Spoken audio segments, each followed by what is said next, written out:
Olá, pessoal! Estamos começando um Science, quadro aqui do Instituto Principia, onde eu converso com pesquisadores para saber um pouquinho mais sobre a carreira deles e a pesquisa deles, e o mais importante, como você pode ser um pesquisador na área. Hoje a gente está aqui com Terson Brise. Terson, muito obrigada por aceitar nosso convite de vir aqui conversar com a gente. Muito obrigado a vocês pelo convite, é um prazer estar aqui. E a gente vai falar de um assunto muito legal, que é sobre clima, estudos de clima. Mas antes da gente entrar nesse assunto, eu queria apresentar o Instituto Princípio para vocês, que é responsável não só por essa iniciativa, como outras. Então, eu vou passar um videozinho institucional para vocês ficarem por dentro do que a gente faz por aqui. O Instituto Princípia é um centro de produção e difusão do conhecimento científico e de conexão da ciência com a sociedade. Com atividades científicas desde 1951, tem atualmente 3 programas de atuação relacionados à pesquisa, educação e divulgação científica. No programa de pesquisa, acontecem eventos internacionais sobre temas atuais para diversas áreas da ciência. No programa de educação, a Escola de Talentos oferece oportunidades de desenvolvimento pessoal e acadêmico a jovens que tenham grande interesse e altas habilidades para a ciência, oferecendo uma tutoria científica com pesquisadores renomados. No programa de divulgação científica, existem diversas atividades com ênfase para o público jovem, como o U-Science, o cinema científico e publicações em várias redes sociais. Conheça, participe, amplie seus horizontes através da ciência. www.institutoprincipia.org.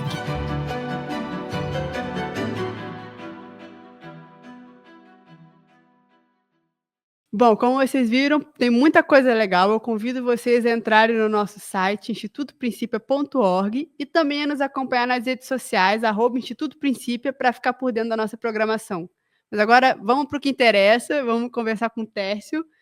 O Terson Brise, ele é formado em Física e Meteorologia pela Universidade de São Paulo, é mestre em Meteorologia pela Universidade de São Paulo e doutor em Meteorologia pela Universidade de Reading, na Grã-Bretanha.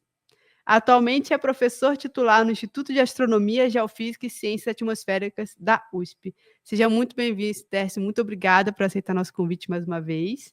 Eu falei um pouquinho sobre a sua formação, mas eu queria que você comentasse melhor para a gente como é que foi a sua trajetória profissional. Claro, claro. Bom, deixa eu começar do início. Olha, sabe que desde de criança, por algum motivo, eu achava que eu queria ser cientista.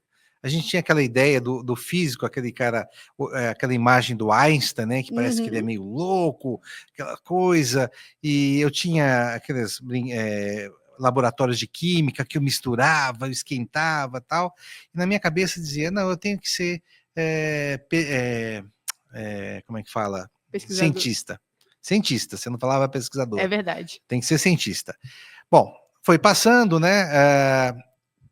Eu sempre estudei em escola pública, né? Eu venho de uma família mais humilde, para ter uma ideia, eu fui o primeiro formado num curso superior dentro da minha família. E não foi agora seria o ensino médio, né? Na época era o colegial. Foi que eu tive a primeira aula de física, né? Tive química também, falei, puxa, química é muito legal. Mas eu tive física, falei, puxa, física você consegue ver como que o mundo, né, os planetas. Falei, olha, eu acho que é por aí. E aí eu terminei o colégio, né, o ensino médio, não tinha a formação necessária, ainda no meio do ensino médio eu comecei a trabalhar, né, então eu trabalhava durante o dia e ia para a escola durante a noite.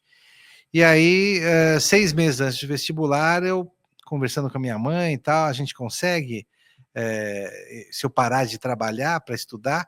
Ela falou, vamos tentar, né? Mas ela falou para mim, olha, assim, não vai dar para pagar uma universidade particular, né? Você vai ter que entrar na universidade pública, né? Particularmente na USP, que é aqui em São Paulo. Falei, tá bom. E aí, fiz um cursinho na época, 6 meses, e entrei no curso de Física da USP. E para mim foi uma grande realização, né? Quer dizer, bom, estou no curso de Física. E no primeiro ano eu conheci alguns alunos de um curso que eu nem sabia que existia, que era um curso de Meteorologia, né? Aí fui falar com eles, tá? Não, meteorologia que estuda atmosfera, previsão de tempo, tal. Falei, puxa, isso é muito bacana. E aí no ano seguinte eu prestei o vestibular de novo e entrei no curso de meteorologia. E aí na época, hoje já não se pode fazer isso, eu fiz os 2 cursos, né. Então eu tinha 2 Nossa. carteirinha USP, né, tinha tudo dobrado, né. Aham. Inclusive eu tinha bolsa de alimentação, né, em função, das condições da família, então eu almoçava e jantava na USP, né. Então eu transferi meu curso de física pra noite e fiz meteorologia durante o dia. E aí eu ajustei todo o as ementas, né, pra terminar o curso, Uhum. no mesmo período, né. Uma outra fascínio meu na época, de estudante de graduação, era a Antártica, né. A Antártica era um sonho. E aí na época existia um concurso chamado, Rondon na Antártica, que levava 2 universitários por ano para visitar a Antártica, na base brasileira, né, Uhum. Comandante Ferraz e outros. E eu participei, né, participei o primeiro ano, eu passei, passei da USP, aí meu nome foi indicado da USP para ir para Brasília, mas não fui classificado. Eu falei: "Puxa, eu vou tentar de novo". Aí no segundo ano, tentei, passei de novo da USP. E aí eu fui classificado entre os 6 para ir para Brasília. Foi a primeira vez que eu andei de Olha avião. só. Aí eu fui para Brasília, e acabei não sendo classificado entre os 2, né. Conheci o pessoal, tal, Uhum. mas eu me liguei de como que era, né, o Uhum. concurso, o que que eles faziam. E aí, no último ano da faculdade, eu falei: "Meu, é agora ou nunca", né. Uhum. Fiz de novo, fui e aí eu fui escolhido. Então eu passei, Você foi pra Antártica? eu terminei a minha graduação, os 2 cursos ao mesmo tempo, e naquele verão eu fui pra Antártica, né, passei 1 mês e meio lá, Caramba! fui de avião até fui de avião até Pelotas, lá eu peguei o equipamento, tal, e de lá de avião até Punta Arenas, e em Punta Arenas eu peguei, na época, o navio da Marinha, o Barão de Tefé, que foi lá pra Antártica. Foi fantástico. Caramba! E aí quando eu voltei eu sabia que eu queria fazer meteorologia, né, e aí eu Uhum. fui para meteorologia. Meteorologia é bacana porque a física é fantástica, mas ela estuda partículas, tem Uhum. uma matemática mais forte, né, para você muitas vezes você descobre os fenômenos através da matemática e não da observação. Uhum. Enquanto que a meteorologia é física também, mas você está vendo o que está acontecendo. Então você Uhum. olha aquilo e trabalha sabendo daquilo que está acontecendo. Então, é muito mais divertido de certa forma. E aí, entrei na pós-graduação e nesse primeiro ano abri uma vaga no departamento. Na época era um departamento de meteorologia, hoje é ciências atmosféricas. Eu falei, vou participar, vou me inscrever. Eu me inscrevi e entrei como Olha! professor na USP. Até foi interessante que eu tinha alguns amigos que estavam ligeiramente atrasados, eu ainda acabei dando aula para eles no último ano. Caramba! Aí eu entrei como, eu sempre digo, como soldado raso na USP, né, como soldado mesmo, né. Na época a gente chamava de MS1, que era o nível mais baixo. Depois, se você tem mestrado, você passava para MS2, com doutorado MS3, depois tinha eles chamavam de associado, ou livre docente, MS5 até MS6, que é o titular. Aí eu entrei, continuei, obviamente, o meu mestrado e já conversei lá, falei: "Olha, eu queria fazer o doutorado fora". Aí eles falaram: "Bom, se você terminar o mestrado, pode sair". Aí no ano seguinte eu entreguei o meu mestrado e falei: "Então estou indo embora".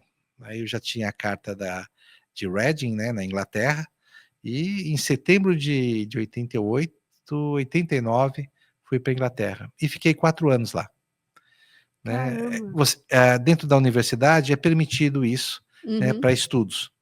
Então foi pago com uma bolsa do CNPq, né, do governo federal, e acabei passando lá os 4 anos. Aí regressei, e aí sim, eu posso dizer que eu comecei a minha carreira acadêmica dentro da universidade, né, orientando alunos, acabei sendo chefe de departamento, assumindo um pouco de algumas tarefas administrativas, Uhum. né, e aí eu fui galgando, né, dentro da carreira. Virei, depois de alguns anos fiz o associado, né, passei para MS5 e depois de mais alguns anos acabei passando para professor titular, então fiquei no topo da carreira. Dentro disso, passei por várias também administrações, já fui diretor do próprio IAG, da USP, Nossa. né? Já fui prefeito do campus da USP, já fui superintendente de gestão ambiental, atualmente eu sou diretor do Instituto de Energia e Ambiente, né? Então, embora essa parte administrativa ela demanda muito, eu nunca deixei de lado as pesquisas, né? Então, sempre tive muitos alunos, né? E são os meus alunos que efetivamente me ajudam a avançar na ciência. Por isso que eu gosto muito, não só de dar aulas, na verdade, há 33 anos eu dou aulas ininterruptamente, desde que eu voltei do doutorado, eu nunca deixei um ano de dar aula.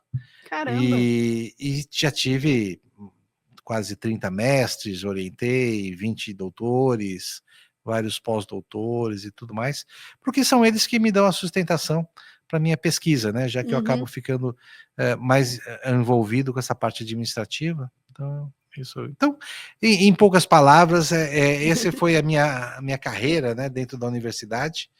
E hoje, né, como funcionário da USP, podemos dizer assim, eu estou há 36 anos na universidade. Se eu considerar mais os 5 anos de física e meteorologia, são 41 anos dentro da Universidade de São Paulo. Então, Caramba! é bastante tempo. Parabéns, é uma carreira muito bonita, assim. E aí, você falou, né, que você entrou, desde muito novo você pensava em ser cientista, né, e depois você foi fazer pesquisa. O que você tem pesquisado hoje em dia, assim? Quais são as suas linhas de pesquisa?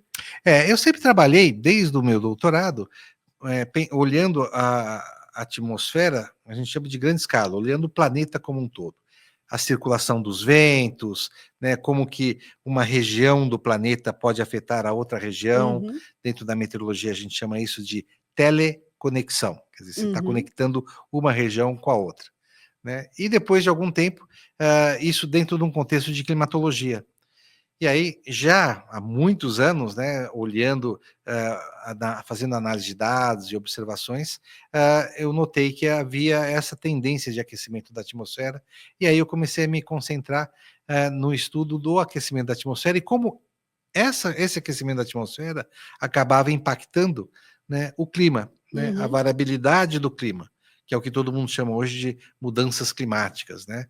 Mas o clima muda porque você está aquecendo a atmosfera, né? E aí você está aquecendo a atmosfera mais do que o natural, né, que já tinha, em função de nós mesmos, né, da evolução humana em termos de desenvolvimento industrial e queima de combustível fóssil, principalmente. Claro, a gente também tem um componente grande aí, eliminando o nosso meio ambiente tão precioso, cortando árvores, né, e poluindo rios, poluindo nascentes.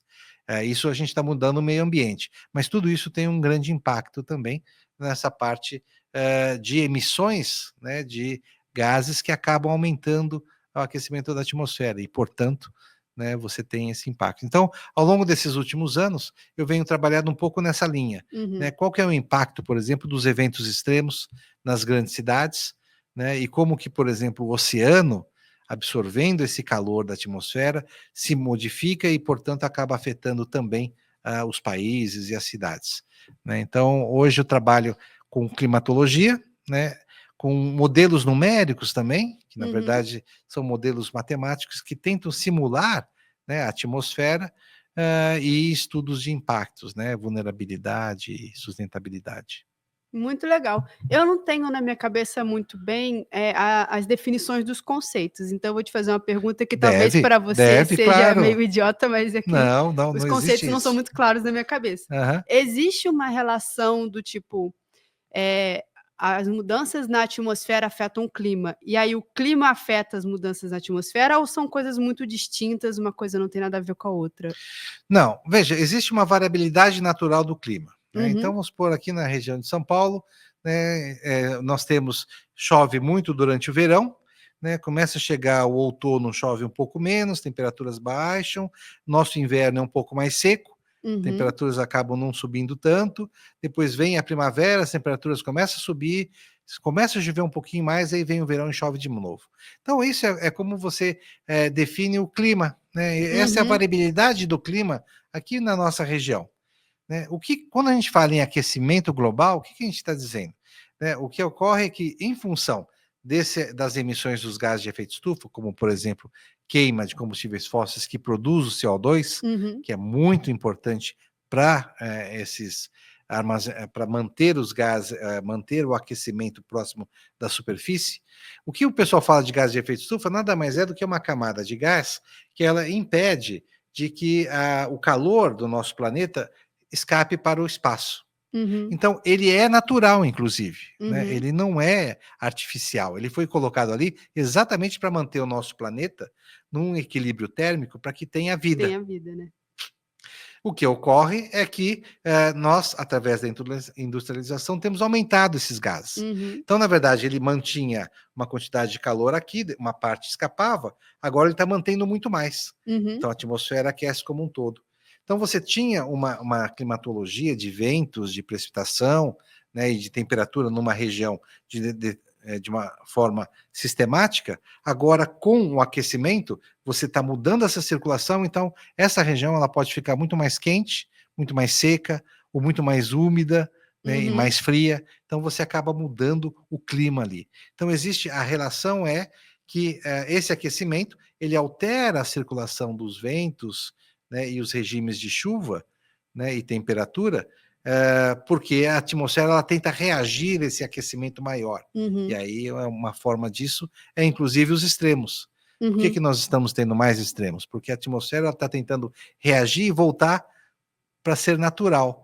E para fazer isso, ela cria esses extremos e é o que nós estamos sofrendo nos dias de hoje. E aí uma dúvida que eu tenho é, por exemplo, às vezes quando fala o planeta aumentou 1 grau, 2 graus, né, de temperatura, acho que global que fala, né? Às vezes pode parecer pouco aos olhos das pessoas leigas, mas eu acho que o impacto disso é que justamente é que remete àquela teoria do caos, né? Tipo, pequenas mudanças causam efeitos muito grandes depois, né? Tem a ver um pouco com isso? Sim e não, né? Na verdade, quando se fala, a temperatura do planeta aumentou de 1 grau. Tanto é que na COP de Paris, né, aquela reunião dos países para discutir exatamente mudanças do clima, tinha se definido que a gente tinha que tentar manter a temperatura média do planeta em 1,5 graus, máximo 2 graus. Ponto. Mas isso é uma temperatura média. Quando você olha o mapa de temperaturas mesmo, você vai ver que, por exemplo, no hemisfério norte, as temperaturas já aumentaram de 6 graus, Nossa. 6, 7 graus, bem ao norte. Outras regiões aumentou de 4, 3. Aqui na América do Sul, particularmente o Brasil, a temperatura aumentou de 1,5, mais ou menos. Então, existe o que seria a média do globo, mas existe o que efetivamente está ocorrendo em diferentes regiões. Né? Na então, média pode não parecer muito, mas exatamente, em alguns lugares... muda completamente. Hoje tem partes da Sibéria que durante o verão não existe mais. Antigamente existia o gelo constante. Você ia para a Sibéria, você só via gelo. Hoje tem várias partes que durante o verão não tem gelo. Praticamente aparece a terra em si. Tanto é que está aumentando a agricultura em alguns países, exatamente porque eles estão muito mais quentes e isso está favorecendo ter agricultura onde antes não existia. Então, há esse conceito de 1,5 grau que nós temos que preservar, mas isso é uma média. Né? E, por exemplo, né, nós tivemos o ano passado o ano mais quente já registrado e a temperatura média, né, do ano passado no planeta foi de 1,55 graus. Ou seja, nós já ultrapassamos aquilo que nós estávamos tentando ter um limite. Né? E sistematicamente há quase 2 anos nós estamos tendo recordes e recordes de temperatura no nosso planeta. Janeiro desse ano, a temperatura média do janeiro foi de 1,75 graus. Né? Então nós estamos passando por um momento realmente muito perigoso, né, do ponto de vista do aquecimento e a atmosfera reagindo através desses eventos extremos que nós temos observado na televisão, né, e outras mídias todos os dias. A gente conversou recentemente com uma paleontóloga que ela estava falando, né, que existem teorias de que talvez a gente esteja próximo de uma nova era de extinção em massa, né, por superaquecimento. É possível, né? Na verdade, a extinção em massa, né, se daria por quê? Porque, na verdade, nós continuamos crescendo a população, né? A previsão é que para daqui a uns 5 anos a gente possa chegar até 10 bilhões de pessoas, Nossa, é muita e gente. você tem que alimentar 10 bilhões de pessoas. Né? E aí, aquelas regiões que já tinham uma agricultura, né, estável, hoje, em função do aumento da temperatura ou da diminuição, né, dela, ou então do aumento de chuvas ou da diminuição de chuvas, é uma região que acaba não podendo mais produzir aquele tipo de commodity. Né? E aí, com isso, você tem que ou ir para outras regiões ou fazer adaptações nas plantações. Por exemplo, São Paulo hoje, São Paulo era um grande produtor de café, né? E hoje quase você não tem café paulista. Você tem um pouco mais ali na região da Mogiana, porque são regiões um pouco mais altas, mas no resto do estado não. Então o café migrou para a parte um pouco mais alta de Minas e desceu para o Paraná. Então hoje Paraná é um grande produtor de café, só para dar um exemplo. Né? Então, na verdade, isso é o que pode acontecer e já está acontecendo em função do aumento da temperatura.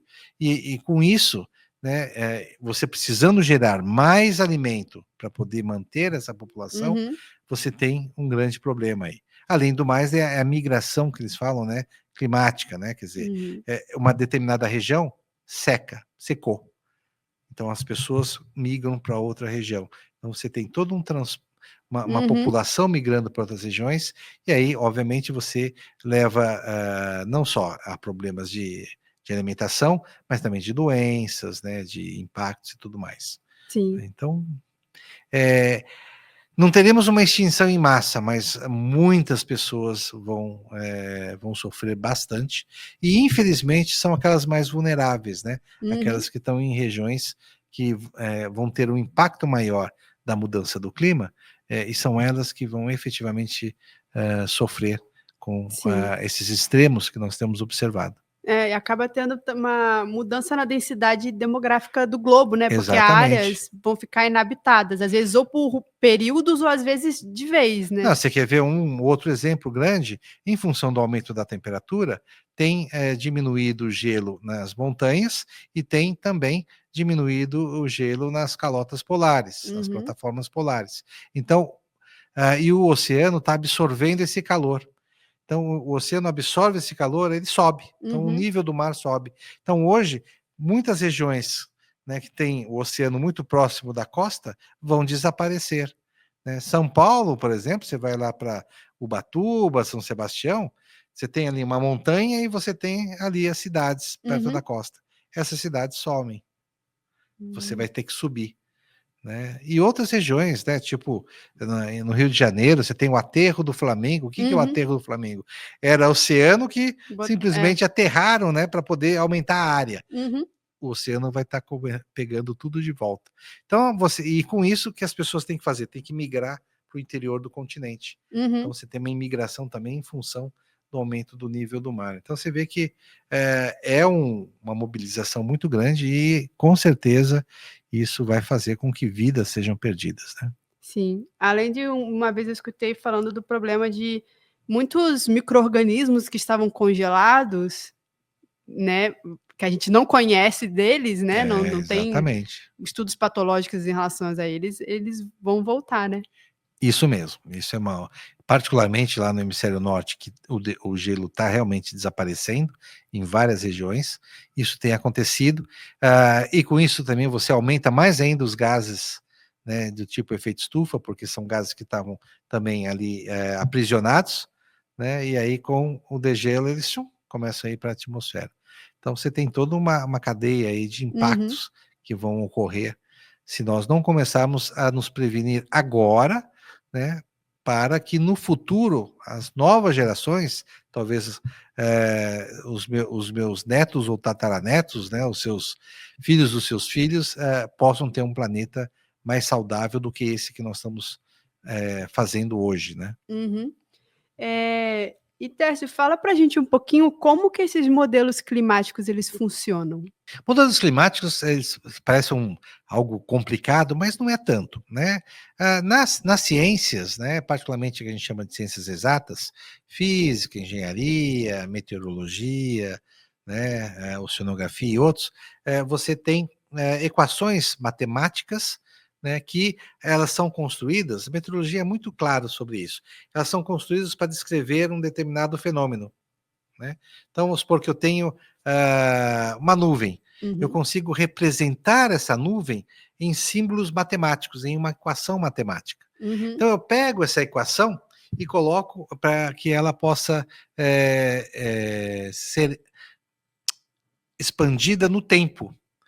Para poder, se eu quero fazer uma previsão de tempo, eu quero saber se essa nuvem vai crescer ou diminuir, eu pego essa equação, coloco dados observacionais, multiplico por o tempo que eu quero saber da minha previsão, vamos supor daqui a 24 horas, daqui a uma semana e tudo mais, não uma nuvem, mas aí algo maior, né? E aí isso acaba te dando uma ideia efetivamente do que vai acontecer num futuro próximo. Aí entra um pouco aquilo que você falou do caos. A atmosfera, ela tem esse comportamento caótico. Né? Então, por exemplo, uma previsão de tempo, mais do que 10, 15 dias, você tem uma insegurança, uma incerteza muito grande, porque a atmosfera acaba se comportando de uma forma mais caótica. Né?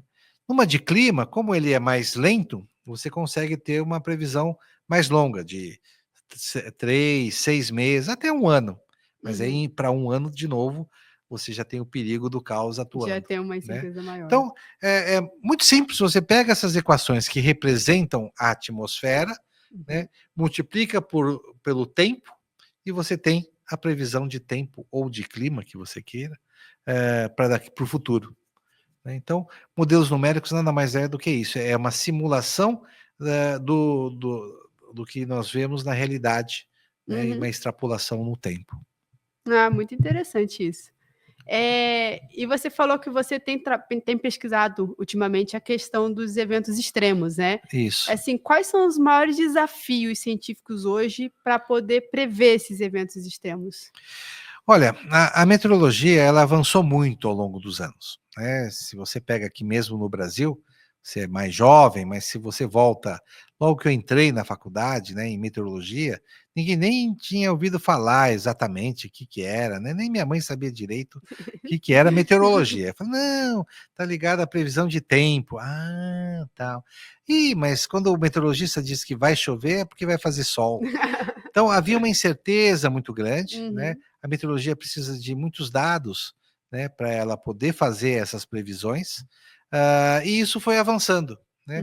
Hoje nós temos satélites, nós temos aviões que mandam informações, existem estações meteorológicas espalhadas pelo mundo inteiro, no Brasil tem mais de 500, né? Existem balões que fazem medidas, então todos esses dados podem ser colocados nas equações matemáticas para você fazer uma previsão. Então o nível e a qualidade da previsão de tempo e clima hoje aumentaram muito, né? Portanto, nós temos efetivamente um avanço nisso. E aí, para uma previsão de extremos, você precisa disso. Mas você precisa de muito mais. Você precisa, por exemplo, ter radares, e aí nós já não temos radares em todos os lugares, porque é um equipamento caro. Radar, na verdade, nada mais o pessoal já deve ter visto, né? É uma antena que ela gira, né, e emite um pulso de ondas, né, que ao bater na gota, ele volta. E aí, quando volta, né, aquela antena, ela captura isso e te dá um resultado na sua tela. Então, você monta tudo, essas gotinhas são refletidas, e aí você monta uma figura numa tela, e aí você sabe exatamente onde que está chovendo e quanto de chuva que tem ali. Então, o radar é muito importante, né, para você saber exatamente o volume de chuva e aonde que ele está ocorrendo. E depois você pode fazer o mesmo tipo de extrapolação no tempo para ver aonde essa chuva pode estar se dirigindo. Né? Então, nós precisamos cada vez de mais dados, né? Obviamente, esses modelos que simulam a atmosfera, eles precisam desses dados e precisam ser rodados, né, integrados de uma forma muito mais rápida. Uhum. Então, computadores são muito importantes. E aí sim, houve também toda uma evolução de computadores, né? Os computadores no mundo evoluíram muito em função da meteorologia, né? Ah, Então, os primeiros computadores, você precisava de uma sala como essa, né, para poder fazer um cálculo que hoje você consegue fazer com uma calculadora desse tamanhozinho.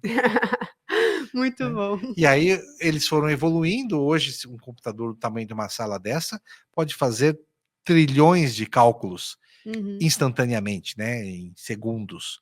Então, na verdade, com isso ajudou muito a melhorar a previsão de tempo. Temos melhorado, mas ainda precisamos de mais dados, né, mais profissionais voltados para isso. E uma parte importante também é a comunicação. Muitas vezes o meteorologista ele vê que vai ocorrer um evento extremo e essa informação acaba não chegando nas pessoas que têm que tomar a decisão. Então, daqui a 2, 3 horas vai cair muita chuva, né? Vai ter um volume de chuva de 100 milímetros, 150, e isso aí inunda qualquer lugar. Uhum. Né? Então, tem que haver uma prevenção contra isso, né? Essa informação tem que chegar lá na Defesa Civil, no governo. O governo tem que tomar ações para retirar as pessoas de regiões mais vulneráveis, Uhum. em costas, né? Que são construídas casas sem nenhum tipo de estrutura, Uhum. né? Próximo de rios que eles podem transbordar, e assim vai. Né? Um grande exemplo que a gente pode citar hoje é o que ocorreu no Rio Grande do Sul, né? Exatamente há um ano atrás, em maio Sim. de É verdade, foi em 2024, maio. né? E havia, de certa forma, a previsão, mas o volume foi tão grande, a chuva foi tão grande que acabou afetando, né, mais de 2 milhões de pessoas. Foi maior do que era previsto pela...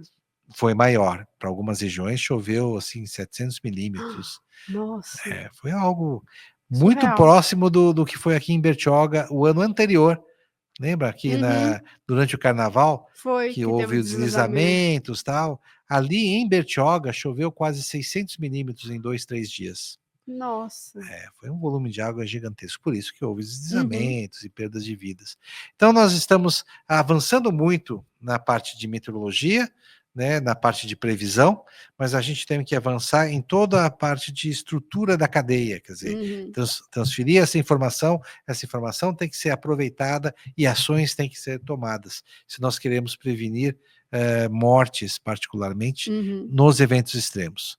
Né? E isso vale não só para eventos extremos agora, ou aqueles climáticos, né? Ou seja, você já prevê climatologicamente que esse verão vai ser muito mais seco e com menos chuva. Então você já sabe que os reservatórios não vão conseguir encher, Uhum. né? E você vai ter que tomar ações antes até. Porque Uhum. não adianta esperar que encha e você, só depois que está vazio, você fala, agora nós vamos racionar. Mas se você não tem água, você não raciona absolutamente nada. Sim. Então você tem que tomar decisões antes. Então veja que o tempo, que é o que você tem agora, e o clima, que é o que você espera, eles têm que ser ajustados e esse tipo de informação tem que ser melhor utilizada. Né? Ainda temos muito para caminhar, mas eu acho que estamos na direção certa. Nossa, é muito interessante isso, como funciona, né, os modelos.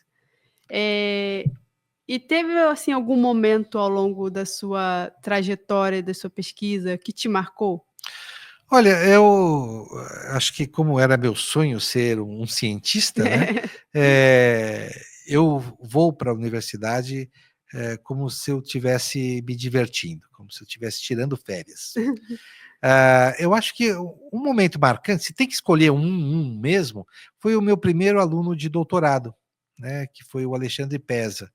E na época nós estávamos estudando, a gente chama de ciclones, né, que são uma pressão mais baixa, né, que existe ali em médias latitudes. Tanto é que muitos deles acabam entrando assim pela costa brasileira Uhum. e causando inclusive eventos extremos.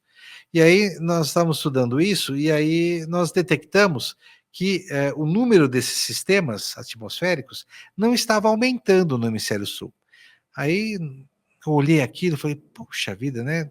Não está aumentando, eu até esperava que estivesse. Aí eu falei para ele, então vamos pegar só os eventos mais fortes. E quando ele pegou os eventos mais fortes, a gente viu que tinha uma tendência de aumento. Então isso já faz vários anos, né? Na verdade, né? Tá fazendo quase 25 anos, né? Nossa. Então, esse foi um resultado da tese de doutorado dele, que a gente como ele era meu primeiro aluno, a gente estava muito próximo nos resultados e tudo mais, né? Hoje o Alexandre Pesa, o sonho dele era ir para Nova Zelândia, e quando ele terminou o doutorado comigo, eu tinha colegas, né, na Austrália, né, na Universidade de Sydney, aí eu consegui para que ele fosse para lá, Que e de legal. lá ele estava pertinho da Nova Zelândia, né, que é ali do lado, ele conseguiu passar num concurso, hoje ele trabalha no serviço de meteorologia da Nova Zelândia.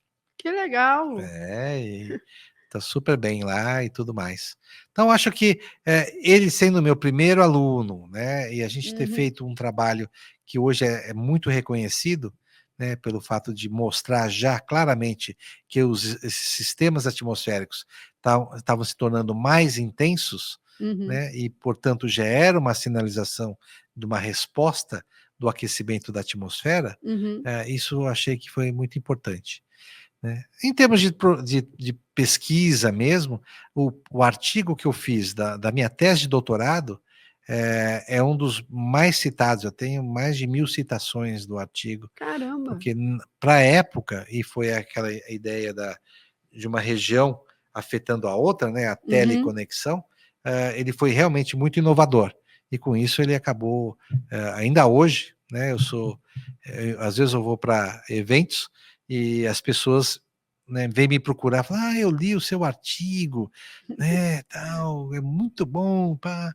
Né, então realmente foi um artigo inovador. Então acho que dois momentos importantes, foi a conclusão do meu doutorado, no local que eu sonhei, né, e com um trabalho que se tornou uma referência. E o outro foi o meu primeiro aluno, que já era foi a primeira indicação, né, pelo menos aqui para nós, de que a atmosfera estava mudando. Né? Caramba, que legal. Realmente momentos marcantes. E a área de clima, né, hoje em dia está sujeita a inúmeras desinformações, né? A gente está tendo muito problema de desinformação com o clima. Na sua visão, assim, quais são as piores desinformações que a gente tem sobre essa área? Na área de clima, não exatamente clima, mas o que nós temos ao longo desses últimos anos é a mudança do clima. Né? Há interesses outros de que o clima não mude, não está mudando. Né?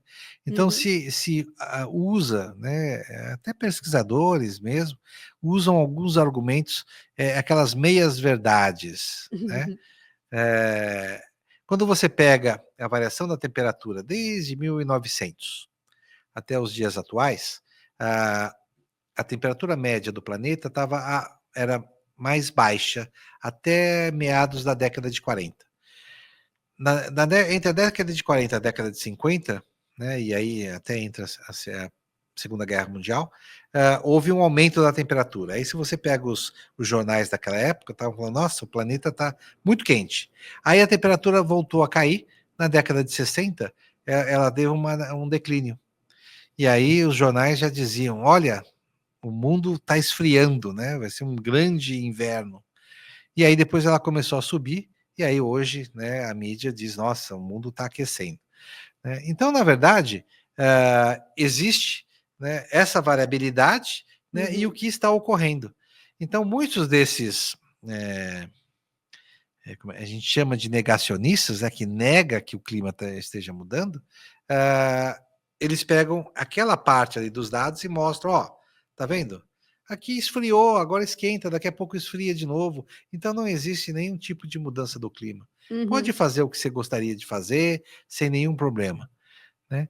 Hoje eles estão perdendo um pouco de argumentos em relação a isso, porque está muito claro, né, que está mais quente. Eles não conseguem mudar. Não tem como negar isso. Mas aí eles começam a voltar no pessoal do passado, a gente chama de paleoclima, que é o clima do passado. Né? E quando eu falo passado, eu estou falando em milhares de anos atrás, eventualmente até milhões.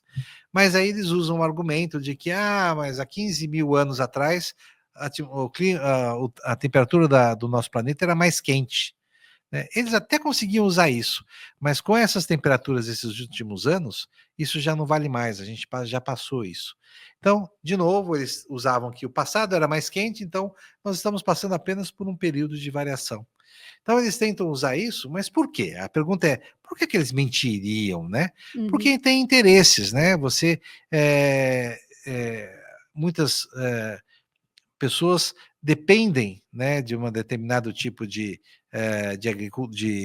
commodity agrícola, ou determinado tipo de região que você quer vender, terras, ou pelo menos o uso de terras. Então, na verdade, para que você não tenha que fazer nenhuma atitude, né, não tenha que preservar, pode cortar as suas árvores do jeito que você quiser, eles acabam criando essa expectativa de que não existe nada, e aqueles que têm interesse em não modificarem nada, em acreditar nisso, né? acredita, né, e apoia. Então é uma pena, né, porque as pessoas tinham que prestar um pouco mais de atenção na ciência, né, e naquilo que o cientista está colocando, né, de uma forma geral. Não que a ciência não erre, ela erra, mas ela erra em conjunto, né? Você não consegue fazer com que 96% dos cientistas, isso é uma estatística de alguns anos atrás, mostravam que o clima estava mudando, e aí 4% não. Então é sempre mais difícil. Então a mudança, esses negacionistas do clima, né, ou da mudança do clima, eles acabam afetando porque causam uma desinformação com a população. Então você está falando, olha, nós temos que preservar nosso meio ambiente, né? Não jogue bituca de cigarro no chão, não jogue lixo no chão, né? Não desperdice água, porque é um bem finito, né? E aí, se a pessoa sabe, não, mas olha, o outro disse que não tem nenhum problema, pode ir. Pronto, você já começa a perder argumentos. Então a gente tem que ter hoje uma educação ambiental. E isso vale desde o ensino básico, né, até o ensino superior, para que as novas gerações tenham esse conhecimento e com isso, né, consigam combater, claro, rapidamente esse tipo de fake news, né, ou de negacionismo que acabou ocorrendo. Sim. E desenvolver o senso crítico, né? De saber analisar esses discursos anti-ciência também e ver que pontos eles são falhos, porque eles são muito falhos, né? Sim. Uma vez eu briguei com um jornalista, não vou dizer de que jornal, porque ele veio me entrevistar sobre um assunto de clima e ele foi entrevistar um negacionista. Aí eu falei para ele, por que você veio falar comigo? Né? Todo mundo pode dar opinião. Eu não acho que a opinião é de cada um. Agora, se você quer uma opinião profissional, você tem que ver o currículo do profissional que você está entrevistando. Né? Não, mas temos que mostrar os dois pontos de vista. Não, existe dois pontos de vista quando você tem profissionais, né, atuando na mesma área e estão discordantes. Quando tem um que não faz nada, né, só nega, mas não faz nenhum tipo de pesquisa e diz não, e eu estou dizendo sim, né, você não está tendo dois pontos de vista, você está tendo um ponto de vista e um que eu acho. E o que eu acho, todo mundo é livre para achar. Acabou ele admitindo, mas já tinha sido feita a reportagem, né? Porque eu briguei com ele depois, quando saiu a reportagem. Que você viu, né? Que eu falava uma coisa, ele perguntava para o outro falava ao contrário. Então isso não é informação, isso é uma desinformação, porque isso confunde o leitor. Né? Bom, então quem está certo? Exatamente. Quem está certo é aquele que está trabalhando, que faz pesquisa, que atua na área. Né? O outro é opinião, é quase de futebol, né? Quem é o melhor técnico da seleção brasileira? Eu acho que é fulano, é ciclano, tal, tá ótimo. Cada um pode ter a sua opinião.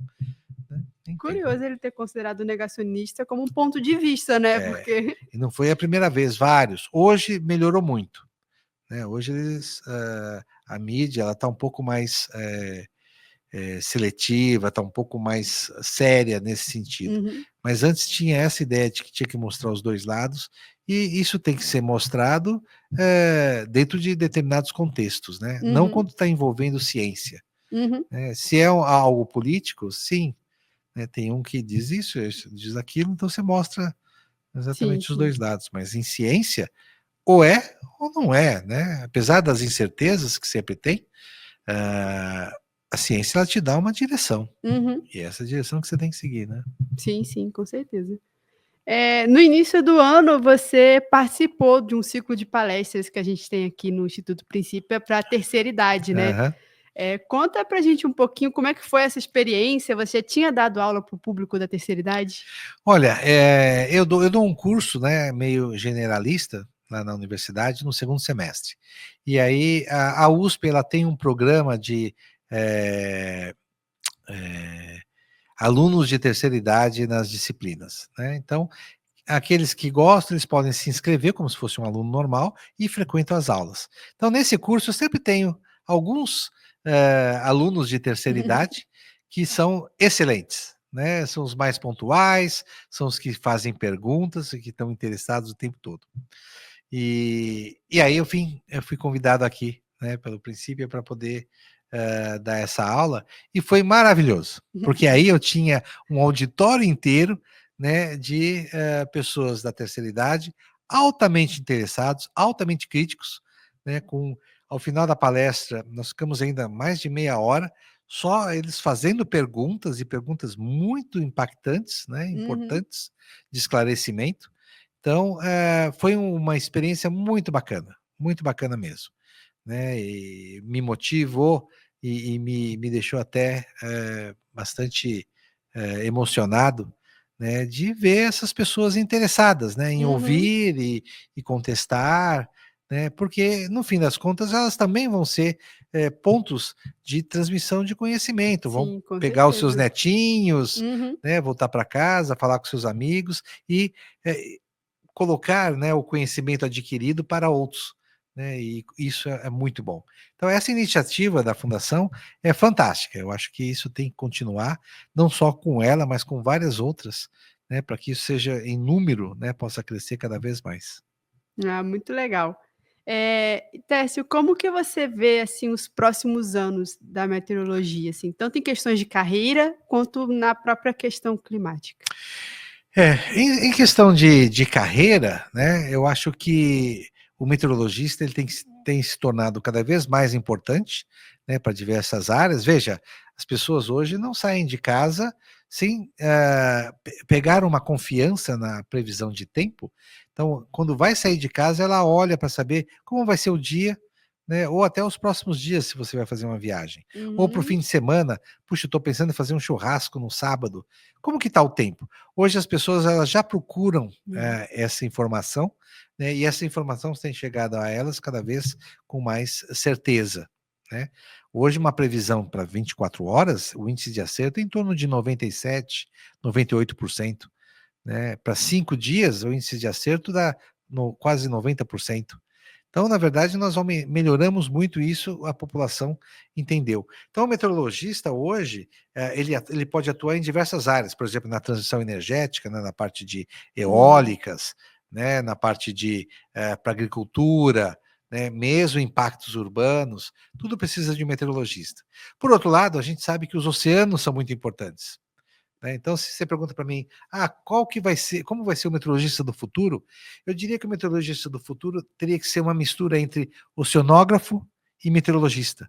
Porque hoje, como o oceano interfere com a atmosfera e a atmosfera interfere com o oceano, o meteorologista ele tem que entender de oceano.